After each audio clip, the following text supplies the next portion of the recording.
நாங்கள் இன்றைக்கு வந்திருக்கிற வயல் வந்து கம்பு காடு. கம்பு தான் ஃபுல்லா விதைச்சிருக்குது. இதுல முக்கியமான விஷயம் வந்து இன்றைக்கு காலநிலை மாற்றங்கள், இந்த வெப்ப அலைகள், கடுமையான மழைகள், இப்படியான பிரச்சனைகள்லாம் மிகப்பெரிய பிரச்சனையா இருக்கிறது இந்த விவசாயி. விவசாயி வந்து ஒரு விவசாயத்தை செய்யறது வந்து லாபத்துக்கு. லாபம் இல்லாட்டி யாருமே அடுத்த ஜென்ரேஷனுக்கு வந்து அடுத்த சந்ததிக்கு வந்து அந்த விவசாயத்தை கடத்த மாட்டாங்க. ஒரு சந்ததி இந்த சந்ததியோட முடியாம அடுத்தடுத்த சந்ததியும் வந்து இந்த விவசாயத்தை கடத்தணும் வேண்டாம். ஒரு பயிர் வந்து லாபம் உள்ள பயிரா இருக்கணும். இந்த லாபம் என்னத்துல தீர்மானிக்குதுண்டா, நீங்க குறைஞ்ச இடுபொருட்கள்லையும் குறைஞ்ச வேலை செய்ய நிறைஞ்ச வருமானம் கிடைக்கக்கூடிய மாதிரி இருக்கும். இது ஒரு இடத்துல மட்டும் இல்லை. இப்ப இலங்கையில நீங்க உலர்வலய பிரதேசம் இல்ல, ஈரவலய பிரதேசம் இல்ல, எல்லா பிரதேசங்கள்லையும் இருக்கிற பெரிய பிரச்சனை இந்த காலநிலை மாற்றங்களால பூச்சி தாக்குதல்ல இருந்து நோய் தாக்குதல்கள்ல இருந்து எல்லா பிரச்சனையும் கொண்டு வா. இந்த சிறுதானியத்தை பொறுத்த மட்டும் இல்லை, இது கம்பா இருக்கலாம், திணியா இருக்கலாம், சாமியா இருக்கலாம், பெரகா இருக்கலாம், எந்த ஒரு தானியமா சிறுதானியத்தை பொறுத்த மட்டும் இல்லை, இருக்கிற பெரிய நன்மையே கொஞ்ச இடுபொருட்கள் கொஞ்ச வேலையோட நிறைஞ்ச வருமானத்தை தர்றது. அதுக்கு நோய்வாய்ப்படுற தன்மை வந்து அறவே இல்லாம இருக்கிறது.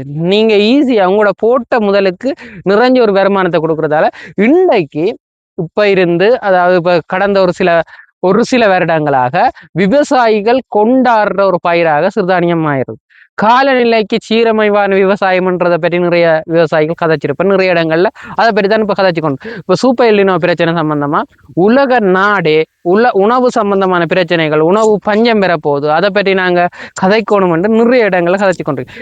இந்த உணவு பஞ்சத்துல இருந்து மீளணும், உணவு பஞ்சத்துல இருந்து தப்பிக்கணுமெண்டா பஞ்சத்தை போக்கும் தானியங்கள் என்றா இந்த சிறுதானியங்கள். நீங்க குரக்கனா இருக்கட்டுக்கும், கம்பா இருக்கட்டுக்கும், திணியா இருக்கட்டும், எந்த தானியமும் குறைஞ்ச இடுபொருட்களோட, அதாவது இந்த வெப்பநிலைகளை, இந்த காலநிலை கடுமழை வந்தாலும் தப்பிக்கும். கடுமழை வந்தாலும் இடையில கொஞ்சம் தண்ணி நின்றா கூட கொஞ்சம் தண்ணி வடிஞ்ச உடனே ஆக்கள் உயிர்ப்பு வச்சிருக்கணும். அதே நேரம் கடும் வெயில் வந்து நிலங்கள் வடிக்கும் தானே, அப்படி என்றா கூட இவை தப்பிக்கும். அதனாலதான் இன்றைக்கு ஆப்பிரிக்க நாடுகள்ல இருந்து, ஐரோப்பிய நாடுகள்ல இருந்து, ஆஸ்திரேலியாவில இருந்து எல்லா நாடுகளும் இந்த சிறுதானியத்தை மில்லட்ஸை வந்து மிக பெரிய ஒரு விஷயமாக பார்க்குறாங்க.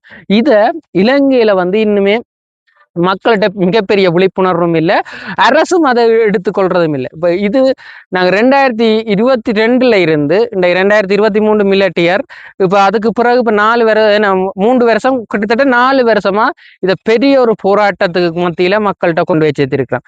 மக்கள்கிட்ட வந்து விதையில இருந்து, அதாவது ஒரு ஃபார்மசிட்ட விதையை கொடுக்குறோம்டா எப்படி விதைக்கிறது, அதை எப்படி அறுவடை செய்கிறது, அதுக்கு நோய் தாக்கங்களை எப்படி இதன்றது, அதுக்கு எப்படி தண்ணி கொடுக்கறது, அதை லாபகரமாக எப்படி அதாவது இந்த கதிர்ல வந்த தானியங்கள் வந்து பிரிச்செடுக்கிற முறையில இருந்து அதுக்கு கீழே இருக்கிற இந்த தண்டுகள் இருக்குதானே, இந்த தண்டுகள் எல்லாமே வந்து எப்படி விலங்கு தீவனமா மாத்துறது, அதுல இருந்து எப்படி ஹார்வெஸ்ட் எடுத்து சந்தைப்படுத்துறது எல்லாம் A to Z வந்து நாங்கள் எல்லா விஷயத்தையும் அவங்களை எடுகேட் பண்ணி அவங்கள வந்து ஒரு தொழில் முனைவோராக மட்டுமில்லை, அவங்கள லாபம் ஈட்டுற பெரிய விவசாயிகளாக மாற்றம் அதை செய்யறதோட அவங்கள்ட்ட இருந்து நேரடியாக ஒரு விதை கொடுக்க இன்ன விலைக்கு வாங்குவோம் என்றது பைபேக் பண்றோம், அக்ரிமெண்ட் போடுறோம்.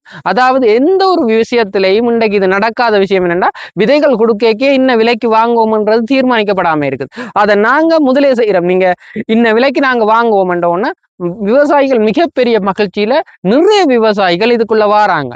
இது அரசுகிட்ட கூட என்ஜிஓக்கள்கிட்ட கூட தெரியாத ஒரு விஷயமாக இருக்குது. அப்ப அதனால கட்டாயம் இதை அரசு முன்னெடுத்து இதை மக்கள்கிட்ட கொண்டு போய் சேர்க்கணும்ன்றத ஒரு நிலப்பாட்டுக்கு வருவாங்களா இருந்தா இன்றைக்கு மிகப்பெரிய ஒரு புரட்சி, அதாவது உற்பத்தி துறையில இலங்கையின் GDPல மாற்றங்களை கொண்டு வரக்கூடிய ஒரு மிகப்பெரிய தானியமாக இது இருக்குது.